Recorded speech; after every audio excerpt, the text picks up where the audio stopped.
Hello again and welcome to Mordian Mondays episode 5. So for those who are new to the channel and new to this series of videos, quick introduction. The Mordian Mondays series of videos is a bit of a casual hobby based series of videos that I'm doing, which contrasts with the more competitive and tactics videos that I do. And what it does, it's me documenting the progress I'm making on the Great Mordian Restoration Project, which is my attempt, successfully, I hope, to repaint my entire Mordian infantry army and to restore it to its great and former glory, because this channel is obviously named after my Mordian 50th rifles, but because they're so battered, I've had them for so long, they've been to so many tournaments, they've been chipped and damaged and all that, they've fallen into a sorry state. They're not even really fit to be put on the channel anymore, and they've all been painted in a horrible standard. So the point of this video is to encourage my own hobby progress, to make sure that I keep hobbying, and to encourage you guys to do your hobby progress as well, because we should all be painting our armies, especially with new contrast paints and everything. There's no excuse not to be slapping a coat of paint on your infantry or models in general. So I also talk about some tactics, but just what I've been thinking of or experiences that I've had throughout the week. So, what have I been working on this week? Well, unfortunately, my ties to the Emperor this week is just this company commander. Now, the reason why that is because this weekend I attended the Northern Warlords 2019 team tournament. And I did a full video explaining the breakdown of my list. That will be coming up later today. Not today, later this week. And so I had some last minute preparations to do there. I just had to essentially base the entire army, which was, a bit of a... took me about a week to do most of that. And I also had to make 100 plus tiny little crystals, Tiberian crystals, to go on the bases of all my models, because I had to have full painting points. As a team tournament, soft score does matter. So that took up a lot of my time, but I was able to squeeze in this company commander. So there you go. So good bit. So I was doing lots of hobby stuff today, but I didn't want to show off my cult on the Mordian Mondays. I didn't want to get the two projects mixed up. But good news on that front, which means I now have a fully painted, fully based my best painting I can do at the moment, the best painting I can do without taking some painting lessons, army on the channel now, alongside my Black Templars. So I have two fully painted, battle report worthy armies, which is great. It's great progress for the channel. And the Mordians will take their place rightfully next to them soon, I hope. So that's good. So there will be some more sort of Black Templar and Gene Stealer Cult. Oh, 3, because I've got my Steel Legion. 3, I've got my Steel Legion. So look, we're getting lots of studio armies done, which is great. Cult, Steel Legion, Black Templars. They're, 3 good, well-painted armies I can now use regularly on my battle reports. Fantastic. And we also have the Great Mordian Restoration Project, which hopefully will, as I get a 500 point list done and then a 1,000 point army done, I will be able to do almost escalation battle reports with this force, which will look great. So these guys will be, just so you guys know, you won't have to wait around until I've got a full 2,000 point infantry force ready to play with the Mordians. I will be doing a 500 point battle report, 1,000 point battle report, etc, etc. So you won't have to wait around quite as long to see the Mordians back in action. Now, back to the guy that I was able to paint, which was this company commander. So for those of you that don't know, this is an old GW metal model. Not super common, but not uncommon either. They're slightly rare. Tend to find that they can go between £10 and £15 on eBay. I'm quite fortunate that I already have 3 of them. But 2 of as you can. They all look the same. They've got the bolt pistol, and you've got the hand raised in the air. Now the hand raised in the air is meant to have a chainsword attached to it, But unfortunately, in this case, I got this guy second hand, and he was a bit battered. Got him years ago, and his chainsword had snapped off. Now I did try to replace his chainsword with another weapon, but it just, the way the chainsaw snapped off and the way the hand is molded, it looked funny. It looked like he had a hand with a chainsaw like growing out of it. It didn't look right at all.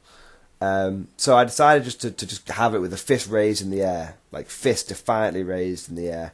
The downside is that the mold on that hand is a bit poor. You do get this sometimes with metal models, nowhere near as much you do with like fine cast and resin. But you do occasionally get it with metal models, and these old Mordians were notorious for it.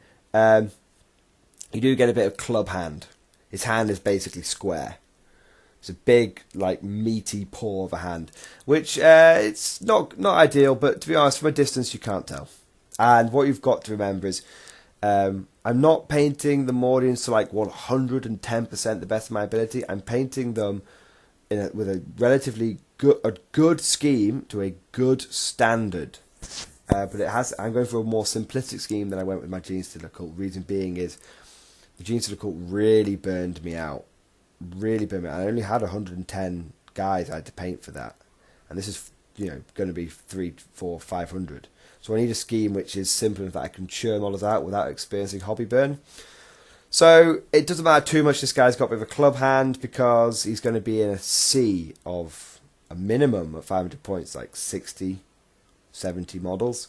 And then, by the time we get to 2,000 points, he's going to be in a sea of 250 to 300 models. So it's a bit of a shame that he's got a bit of a blob hand, but it's not too bad. So this is the second proper officer I've painted. Third proper officer I've painted for the army.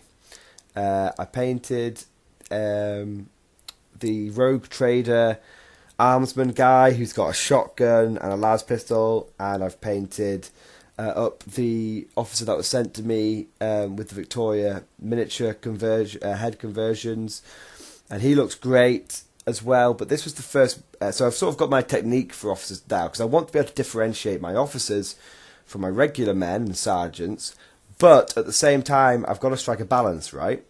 Because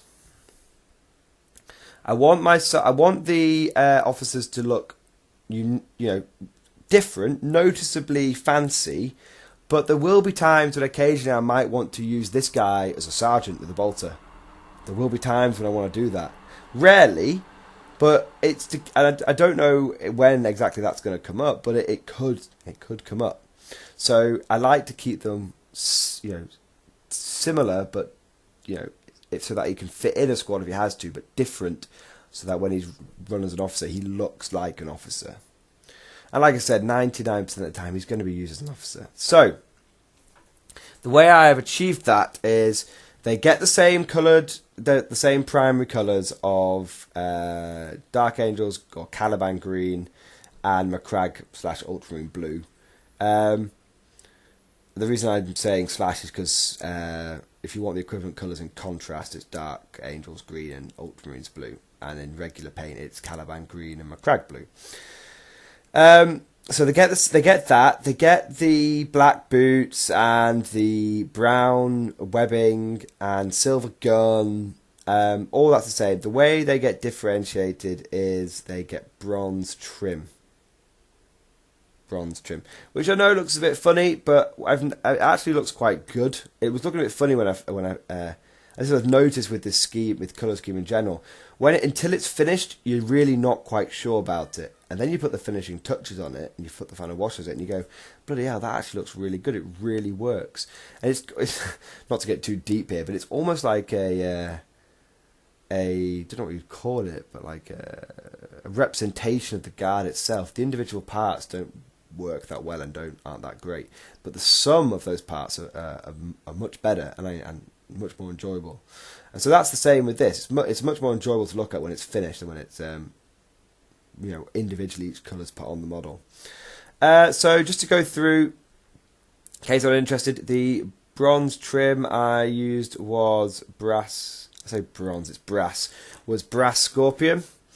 The chest plate and the shoulder pad is Genna gold, and the skin tone was Cadian flesh tone. So there you go. Now, if you look, I've got a picture of the bolt pistol. It's quite an interesting design, the bolt pistol. It's very old school. Much different. It should be coming up now in a moment. I'll wait until it's on the screen. So there you go, just so you guys have got an idea. So it's much different to what you'd normally see. And actually, what I found with all the metallics on this particular model is they looked really flat, and the detail, you couldn't see any detail until I put the wash on. And when I put the wash on, all the detail came out. So that was really good to really good to know. And that's not the case on every model. A lot of the time when I wash like the basic Cadian lasguns, you can barely tell the difference. It just darkens them a bit.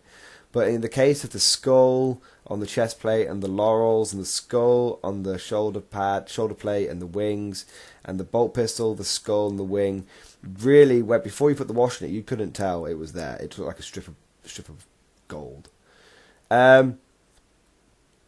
Yeah. So the only decision I am a little funny about, but I think it looks good in the end. I do this with a lot of my. It's on the screen now. Is with the belt, or it should be coming round. Is the belt of ammo for this guy. Now, a lot of the time when I'm doing ammo, I do when it's like feeding into a heavy bolter, for example. You do gold for the casing, and then I do silver for the link, and then I do brass for the actual bullet itself. Because if you look at, if you Google like an AK-47 bullet, for example, I might be talking about my ass now.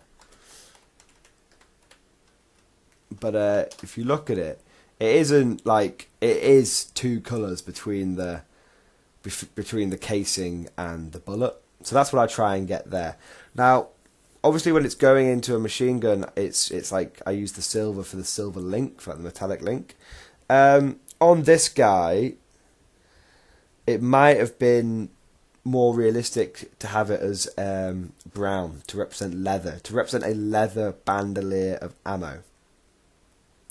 Now, the reason I didn't do this, I was concerned that the brown and the bronze would look too similar to each other.